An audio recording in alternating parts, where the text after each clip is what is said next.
In the heart of a small town, nestled between narrow lanes and vibrant markets, stood a modest house. It was home to Arun, his wife Meera, their teenage daughter Ananya, and Arun's father Dadaji. From the outside, they appeared to be a happy, typical Indian family. But within those walls, silence spoke louder than words. Arun was a man of few words.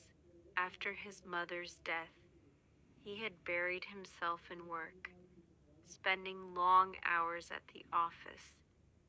He believed that providing financial comfort was his way of showing love, but in doing so, he distanced himself from his family, especially from his father, whom he quietly blamed for his mother's death. He thought Dadaji's constant needs had drained his mother's health. Meera watched her husband drift away, her heart aching with loneliness. She remembered the days when they were young and carefree, when Arun used to surprise her with flowers or take her out for long drives. But now their conversations were limited to daily necessities. She often sat by the window, watching the road, hoping to catch a glimpse of the man she once knew. Ananya, their bright and sensitive daughter, was at an age where she understood more than they realized. She felt the tension between her parents and noticed how her father avoided Dadaji, how Meera wiped away silent tears at night. She wished she could do something but felt helpless. And then there was Dadaji, once a strong and cheerful man. Age had taken its toll on him, but the real burden was the silent grief he carried. He missed his wife dearly and longed for a conversation with his son. He would sit on the veranda, staring at the gate, hoping Arun would come and sit beside him, just like old times. But Arun never did. One day, while cleaning the storeroom, Ananya stumbled upon an old photo album. She wiped the dust off and opened it. The pages were filled with memories, birthdays, picnics, family gatherings. She saw pictures of her father laughing with Dadaji, both of them sharing jokes, their faces glowing with happiness. But there was one photo that caught her eye. Her grandmother, frail but smiling, surrounded by the family. Curious, Ananya went to Dadaji's room and started asking him about the old days. His eyes sparkled as he shared stories of Arun's childhood, how he used to climb mango trees, and how he once made a card for his mother that she kept till her last breath. Ananya listened intently, her heart aching for the love that was now lost in the silence. Later that evening, Ananya decided to explore her grandmother's old trunk.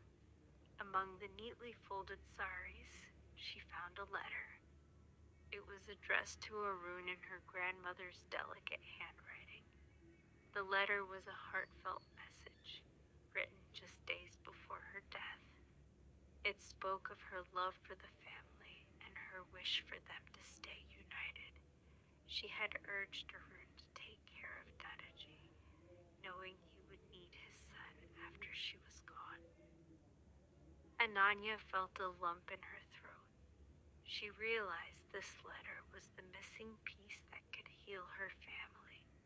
She gathered everyone in the living room that night. Arun was surprised but agreed to sit, his face weary from the day's work. Meera looked worried, sensing the seriousness in Ananya's voice. Dadaji sat quietly, his eyes fixed on his granddaughter. Ananya took a deep breath and began reading the letter aloud. Her voice trembled as she read her grandmother's words, full of love, wisdom, and longing. Each word pierced through the walls Arun had built around his heart. His eyes filled with tears as he realized how unfair he had been to his father, to his wife, and to himself. His hands trembled as he reached for the letter. I blamed you, Baba. I thought Ma would have lived longer if she didn't have to take care of you. But I was wrong. I never saw your pain. I was blinded by my own, Arun confessed, his voice breaking. Dadaji's eyes welled up. Your mother loved us both, Beta. She never complained, even on her worst days. She worried about you the most. She wanted you to be happy, to be whole, he whispered, his voice heavy with emotion. Arun couldn't hold back anymore. He fell to his knees before his father, his head bowed low. Forgive me, Baba. I failed you. I failed Ma's last wish, he cried. Dadaji embraced his son, his hands trembling as he held him close. No more blaming yourself. Let's heal together, he whispered. Meera's tears flowed freely, her heart swelling with hope. She went to them, wrapping her arms around both. Ananya joined in, her small arms struggling to encompass the group. In that moment, the silence was finally broken by tears, by apologies, and by love. The days that followed were different. Arun started coming home earlier, making time for his family. He would sit with Dadaji in the evenings, listening to his stories and even sharing his own. He and Meera began to reconnect, rebuilding the love that had faded but never truly left. Ananya watched her family heal, feeling a warmth she had longed for. The unspoken words were finally heard, and the house was once again filled with laughter, conversations, and love. If you like the video and story, please don't forget to like, share, and subscribe to Narrate and learn for more heart-touching stories.